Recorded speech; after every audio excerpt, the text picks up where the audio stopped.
రాష్ట్ర ప్రజలకు సీఎం చంద్రబాబు మంచి చేస్తుంటే వైసీపీ నేతలకు కడుపు మండిపోతుందని మంత్రి పొంగూరు నారాయణ ఆగ్రహం వ్యక్తం చేశారు. తల్లికి వందనం పథకంపై వైసీపీ నేతలు అర్ధరహిత విమర్శలు చేస్తున్నారని మండిపడ్డారు. తల్లికి వందనం డబ్బులు లోకేష్ అకౌంట్లోకి పోతున్నాయంటూ వైసీపీ దుష్ప్రచారం చేయడాన్ని ఆయన తీవ్రంగా తప్పుబట్టారు.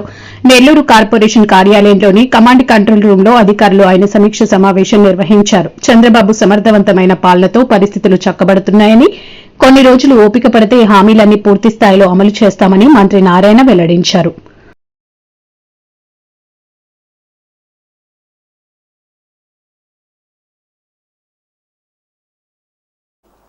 టౌన్ ప్లాన్కి సంబంధించి మెఫ్మాకి సంబంధించి అధికారులు అమరావతి నుంచి వచ్చారు.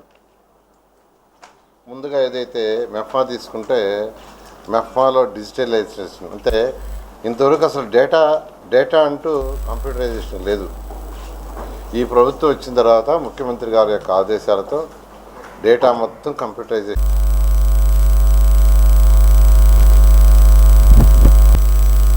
అసలు ఆ ప్లానింగే లేదు. నా డిపార్ట్మెంటే ఎగ్జాంపుల్.